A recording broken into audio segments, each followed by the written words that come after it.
नमो विष्णुपादाय कृष्णपृष्ठाय भूतले श्रीमते जय पताका स्वामिनीति नामिने नमो आचार्यपादाय निताई कृपा प्रदायिने गौर कथा धामोदय नगर ग्राम तारिणी। हरे कृष्ण। जेहेतु আমরা এখন রাধাষ্টমী অনুষ্ঠান উদযাপন করতে চলেছি এবং সেই জন্য অনেকের ইচ্ছা বা ধারণা জানার আগ্রহ যে রাধারানীর জন্য আমরা কি কি রান্না করতে পারি, কি কি রন্ধন শৈলী আছে, এই বিষয়ে অনেকে জানার আগ্রহ। সেই জন্য এই ব্যাপারে আমাদেরকে ছিল ভক্তিবিনোদ ঠাকুর বিষয়টিকে সম্যক ধারণা দিয়েছেন, ক্লিয়ার করেছেন। যশোমতী আজ্ঞা পেয়ে ধনিষ্ঠা আনিত শ্রীকৃষ্ণ প্রসাদ রাধা ভুঞ্জে হয়ে প্রীত। অর্থাৎ শ্রীমতী রাধারানীর আলাদা কোনো প্রিয় সামগ্রী, আহার্য সামগ্রী ছিল কি না, তার আলাদা কোনো রেসিপি ছিল কি না, কিন্তু এখানে আমরা দেখতে পাই যে তিনি শ্রীকৃষ্ণের ভুক্তবশেষ অতি তৃপ্তি সহকারে ভোজন করতেন। সেই জন্য আমরা কৃষ্ণের সন্তুষ্টি বিধানের জন্য শ্রীমতী রাধারানী কী কী রান্না করতেন এই বিষয়ে আমরা একটা সম্যক ধারণা গ্রহণ করতে পারি। এই জন্য আমরা যদি এই ব্রজবৃন্দাবনে শ্রীমতী রাধারানীর রন্ধন শৈলী সম্বন্ধে একটু আলোচনা করি, তাহলে আমরা এখানে দেখতে পাবো মাতা যশোমতী প্রতিদিন শ্রীমতী রাধারানীকে কৃষ্ণের জন্য রান্না করার জন্য নিয়ে আসতেন। কেননা তিনি জানতে পেরেছিলেন যেহেতু শ্রীমতী রাধারানী আশীর্বাদ প্রাপ্ত ছিলেন যে তার হাত দিয়ে যা রান্না হবে তা অতি সুস্বাদু, রুচিশীল এবং তা আহার করার ফলে সুস্থ সবল নিরোগ এবং দীর্ঘায়ু লাভ হবে। এই কথা জানার পরে মা যশোমতী যেহেতু তার সন্তান ধারণের ঠিক শেষ সময়ের দিকে কৃষ্ণকে সন্তান হিসেবে পেয়েছিলেন, এই জন্য তার মনের মধ্যে একটা বাসনা ছিল, ইচ্ছা ছিল যেন আমার কৃষ্ণ সুস্থ সবল নিরোগ এবং দীর্ঘায়ু লাভ করে। এই জন্য তিনি শ্রীমতী রাধারানীকে দিয়ে প্রতিদিন কৃষ্ণের জন্য রান্না করাতেন। আর এই কাজে নিযুক্ত ছিলেন কুন্দলতা। প্রতিদিন শ্রীমতী রাধারানীকে তার বাবার বাড়ি থেকে, বিশ্ববন রাজার বাড়ি থেকে তাকে নিয়ে আসতেন এবং প্রতিদিন রান্নার জন্য তাকে নিযুক্ত করতেন। তো যশোমতী মায়ের একটা নিয়ম ছিল, প্রতিদিন শ্রীমতী রাধারানী যখন তার গৃহে আসবেন, আসার সময় তাকে স্বর্ণ অলংকার বস্ত্র দিয়ে তাকে অভিবাদন জানাতেন, উপঢৌকন দিতেন। দেওয়ার পরে প্রতিদিন এই নিয়ম ছিল, এই নিয়মটি ছিল তিনি আসলেই তাকে বস্ত্র অলংকার দিয়ে উপঢৌকন দিতেন, অভিবাদন জানাতেন এবং তাকে রান্নার জন্য তখন অনুরোধ করতেন। এবং রোহিণী দেবী প্রতিদিন শ্রীমতী রাধারানীকে নিয়ে রান্নাঘরে যেতেন। তো একদিন শ্রীমতী রাধারানী কৃষ্ণের জন্য কী কী রান্না করেছেন এই বিষয়ে মাতা যশোমতী রোহিণী দেবীকে জিজ্ঞাসা করলেন। মাতা যশোমতী রোহিণী দেবীকে জিজ্ঞাসা করলেন। আর রোহিণী দেবী এই কথা শ্রবণ করার পরেই মাতা যশোমতীকে বললেন যে হে যশোমতী, দেখো রন্ধন বিষয়ে শ্রীমতী রাধারানী কত সুনিপুণ, কত সূক্ষ্মাতি সূক্ষ্মভাবে তিনি রান্নার সামগ্রীগুলো প্রস্তুত করেছেন। দেখো, তুমি দেখো কি তার রান্নার সামগ্রীগুলো সুন্দর সুসজ্জিত করে বেদির উপরে একটার পর একটা আলাদা আলাদা করে বেদির উপরে মৃন্ময় পাত্রে, মাটির পাত্র করে সুসজ্জিত করে রাখা আছে। তিনি যশোমতী মাতাকে সম্বোধন করে বললেন, হে সুমুখী সখী, হে যশোদে, রন্ধন বিষয়ে দক্ষা, রান্না বিষয়ে অতি সুনিপুণ শ্রীমতী রাধারানী তিনি যে সুসংস্কৃত অর্থাৎ পায়েস রান্না করেছিলেন, তিনি বললেন দেখো এই পায়েস অতি বড় মৃন্ময় পাত্রে, মাটির পাত্রে রাখা আছে এবং এর যে রং এটি এমন সুন্দর যে চন্দ্র হইতেও সুমধুর, চাঁদের চেয়েও খুব সুন্দর অতি সুন্দর, ধবল এবং সুশীতল এবং শীতল। তো সাধারণত পায়েস রান্না বা চাটনি রান্না আমাদের সমগ্র কিছু রান্নার আগেই করতে হয়, কারণ পরিবেশন যখন করা হবে পায়েস এবং চাটনি যেন অবশ্যই শীতল থাকে। এটা আমরা শ্রীমতী রাধারানীর কাছ থেকে আমরা এই শিক্ষা আমরা গ্রহণ করতে পারি। হে সখী দেখো, মত কর্তৃকৃত মানে আমাদের দ্বারা বল এবং পুষ্টিকর হৃদয়ঙ্গম খাবার, মধুর, খুব ভারী এবং হালকা, মৃদুল মানে হালকা, সংযাব বলতে এখানে বলা হয়েছে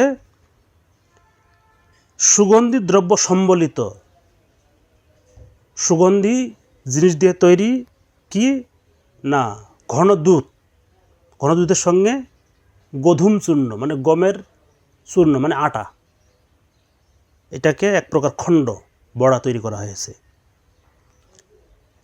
ওই দেখো কদলী মানে কলা, নারকেল, ক্ষীরসার ক্ষীর, কলা দিয়ে, নারকেল দিয়ে, ক্ষীর দিয়ে বহুবিধ শস্কুলি অর্থাৎ পিঠা, বহু প্রকার পিঠা তৈরি করা হয়েছে। শুধু তাই নয়, এই পিঠার সংযোগে দুধ দিয়ে চিতই ভিজাইলে যেমন দুধ চিতই হয়, ঠিক অনুরূপভাবে কী হয়েছে, একটা পিঠার সঙ্গে আরেকটা পিঠার সংযোগ করে, একটা সামগ্রীর সঙ্গে আরেকটা সামগ্রীর সংযোগ করে আরেক প্রকার পিঠার বিকার মানে বহু প্রকার পিঠা তৈরি করা হয়েছে। আর কি শ্রীমতী রাধারানী কর্তৃক কর্পূর কেলি, এক প্রকার পায়েস, তার মধ্যে কর্পূর দিয়ে সুস্বাদু সুগন্ধ তৈরি করা হয়েছে হালকা কর্পূর দিয়ে, এবং অমৃতকেলি তৈরি করেছেন।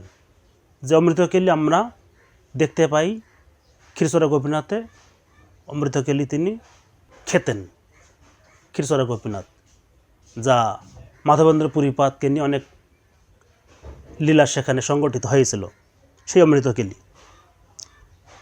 এবং মাতা রোহিণী দেবী বললেন যে কোন সময় এই যে পীযুষ গ্রন্থি মানে অমৃতেরও যেখান থেকে তৈরি এই রকম এত স্বাদ কর্পূর কেলি আর অমৃত কেলি, কোন সময় যে রাধারানী তৈরি করেছেন আর আমিও দেখি নাই, আমারও লক্ষ্য করি নাই, কোন এক সময় কোন এক ফাঁকে এটা তিনি তৈরি করে ফেলেছেন। আর কি করেছেন, চিনি সংযোগে, শর্করা সংযোগে এবং লবণ সংযোগে মথিত করা মানে মণ্ড করা, পিষানো এবং ক্লিন্ন মানে হালকা ভাঙ্গা, অর্ধেক ভাঙবা হালকা ভাঙ্গা,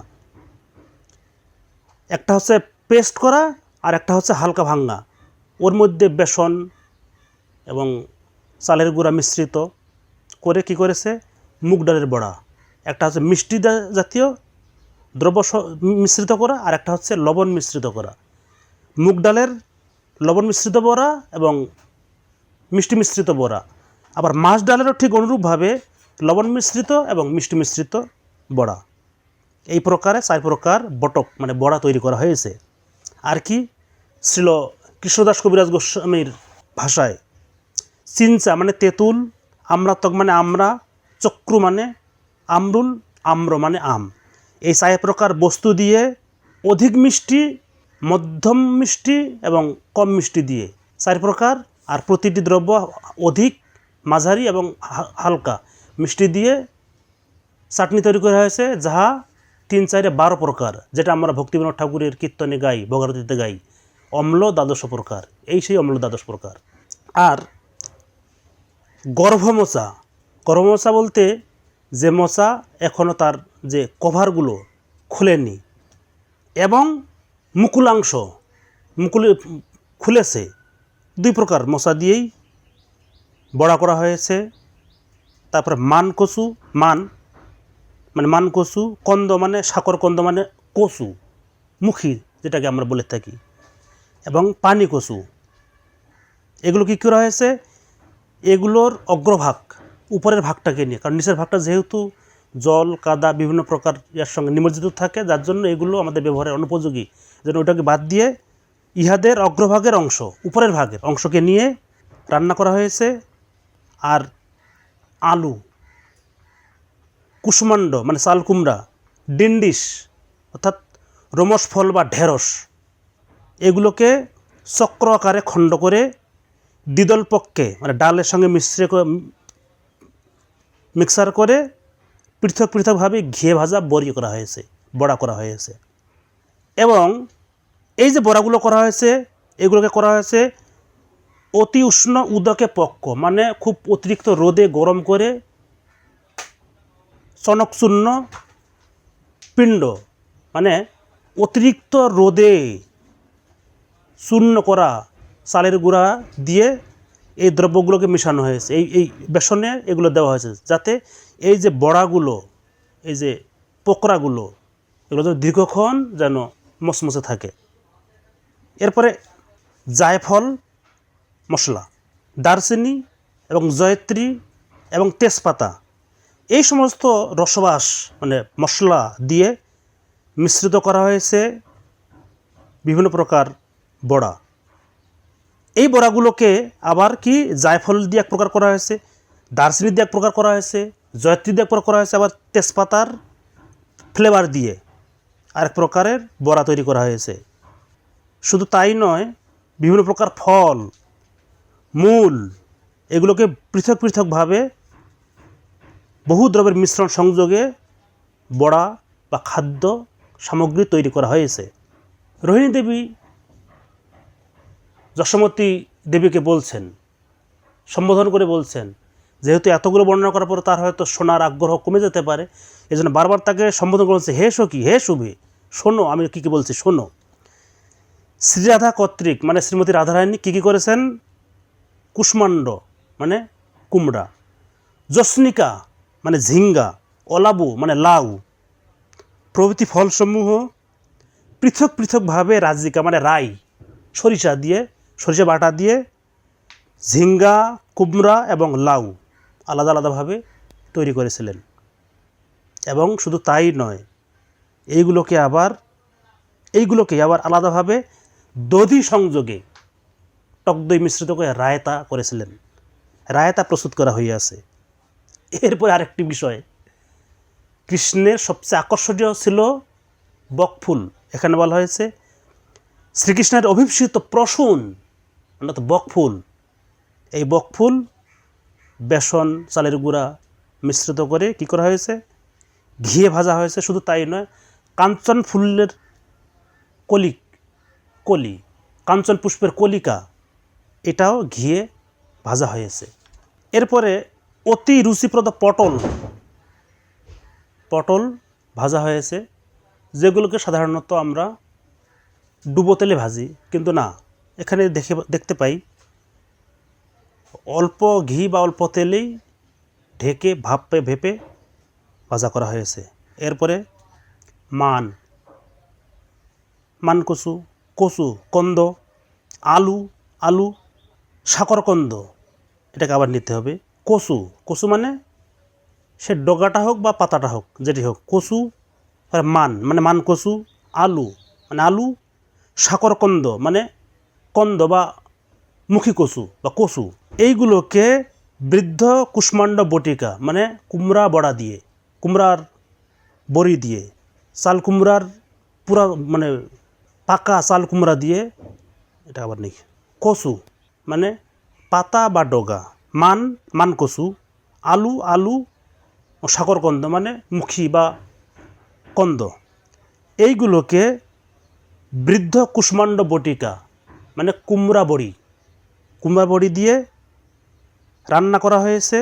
আবার ওই সমস্ত বস্তুগুলোকেই আরেকভাবে নালিতা চূর্ণযুক্ত, অর্থাৎ পাট পাতাকে সংরক্ষণ করে শুকনা করে সংরক্ষণ করা হয়, সেই সংরক্ষণযুক্ত পাতা ভেজে চূর্ণ করে এই কচুর মধ্যে, মানকচুর মধ্যে, আলুর মধ্যে এবং কন্দ অর্থাৎ মুখির মধ্যে মিশ্রণ করে আরেক রকমের সামগ্রী তৈরি করা হয়েছে। এবং কোনো সামগ্রীর মধ্যে চবিকা মানে চুই মিশ্রিত করা হয়েছে। এই শ্রীরাধা কর্তৃক মানে শ্রীরাধা কী করেছেন? আবার শর্করা মানে মিষ্টি, এলাচ, মরিচ, এখানে গোলমরিচ সহযোগে দুগ্ধতম্বী, দুধ এবং লাউ, দুগ্ধের সহিত লাউ রান্না করেছেন। এবং ওই সকল দ্রব্যযোগে কি শর্করা চিনি, এলাচ এবং মরিচ সংযোগে, গোলমরিচ সংযোগে ক্ষীরের সঙ্গে কুমড়া, মিষ্টি কুমড়া দিয়ে ক্ষীর কুষ্মাণ্ড তৈরি করেছেন। এবং আমরা দেখতে পাই দধিযোগে তা টক দই মিশ্রিত একটা, আর একটা হচ্ছে শর্করা মানে মিষ্টি মিশ্রিত করে, টক দই আলাদা মিষ্টি আলাদা মিশ্রিত করে ধাত্রীফল সহযোগে ঘিয়ে ভাজা সুরনক মানে ওল রান্না করেছিলেন ঘি দিয়ে ভেজে এটাকে টক দই দিয়ে রান্না করেছেন এক প্রকার, আর এক প্রকার হচ্ছে মিষ্টি মানে দুই প্রকার সুরনক মানে ওল রান্না করেছেন। সেই সঙ্গে টক দই যোগে এবং মিষ্টি যোগে কদবেল দিয়েও দুই প্রকারের আলাদা এক প্রকার সামগ্রী তৈরি করা হয়েছে, টক দই যোগে এবং চিনি যোগে। গর্ভ মোচা খণ্ড, মোচার বড়া, বৃদ্ধ কুষ্মাণ্ড খণ্ড, এইগুলোকে আবার কি করা হয়েছে, এই কুমড়া বড়া এবং চাল কুমড়ার বড়া, বৃদ্ধ কুষ্মাণ্ড বড়া বড়ি দিয়ে এক প্রকার দধি যোগে আর এক প্রকার হচ্ছে মিষ্টি যোগে এক প্রকার মানে আবার আর দুই রকমের আইটেম তৈরি করা হয়েছে। নালিতাপত্র, পাট শাক, মেথি শাক, শতপুষ্পী শলুভা শাক, মিশি মহুরি শাক, পটল শাক, বাস্তুক বেতো বা বতুয়া শাক, সেই সঙ্গে বিতুণ্ড মানে শুশুনি ও মারিশ মানে নাটিয়া বা নটে শাক। এই সমস্ত শাকগুলো শ্রীমতী রাধারানী এমনভাবে রান্না করেছেন যা অমৃতের স্বাদকেও এখানে খর্ব করেছেন, এত সুন্দরভাবে তিনি রান্না করেছেন। এবং এই নালিতাপত্র অর্থাৎ পাট শাক অপক্ক আম্রফল যোগে অর্থাৎ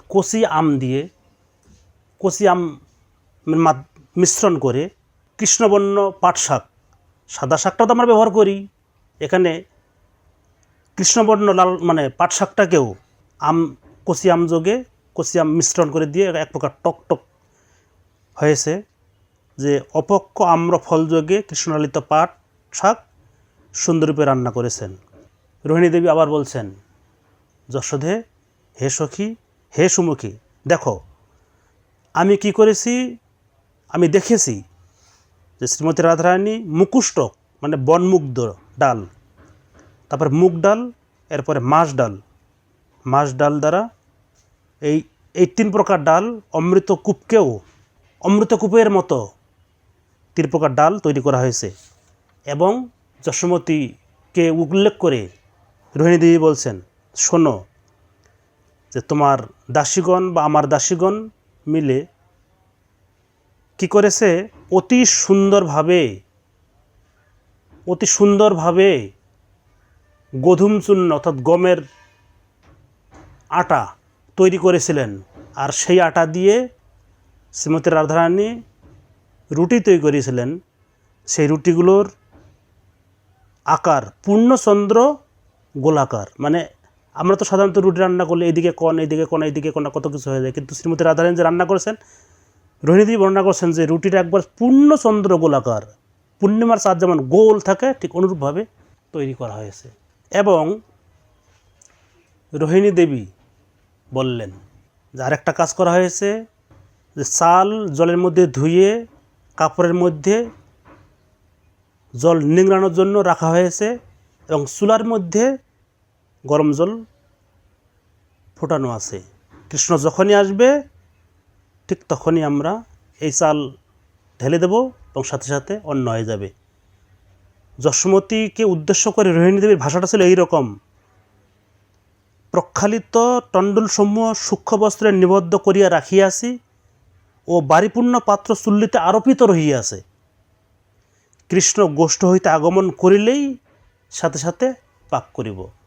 অর্থাৎ আমরা যে এতগুলো রান্না করব বা রান্না করতে দেখলাম শ্রীমতী রাধারানীকে, যদিও এই রান্নাগুলো করতে অনেকক্ষণ সময় গিয়েছে, অনেকটা শীতল হয়ে গিয়েছে, কিন্তু যদি অন্নটা গরম থাকে তাহলে সমস্ত স্বাদটা কৃষ্ণ আস্বাদন করতে পারবে। এই জন্য মানে অন্নটা একবার সবার শেষে রান্না করা, এটাই হচ্ছে বিধেয়, যেটা শ্রীমতী রাধারানী করেছেন বা রোহিণী দেবী এখানে বর্ণনা করেছেন। এই দেখে আমরা মোটামুটি একটা ধারণা আমরা গ্রহণ করতে পারি। এবং পরিশেষে আমি এইটুকু আপনাদের চরণে বিনীত নিবেদন করতে চাই, আপনারা সবাই বোদ্ধা শ্রোতা, অভিজ্ঞ শ্রোতা।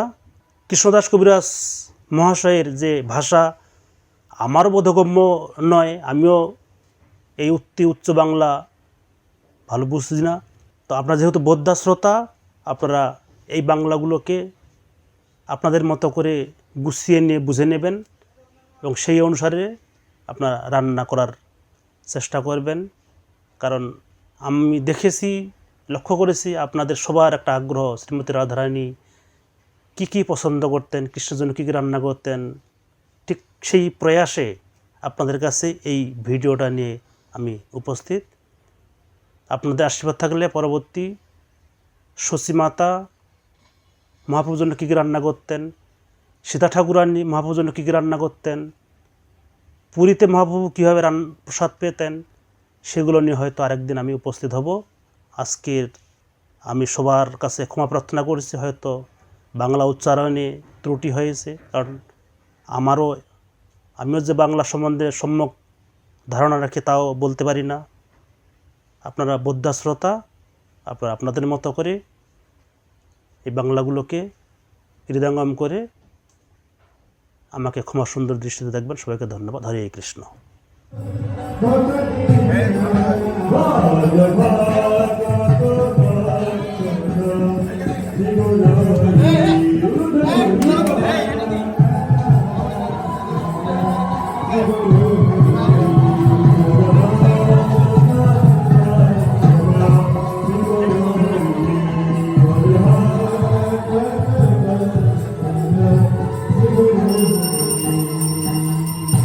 Jai Jai Govinda, Jai Jai Govinda, Govinda.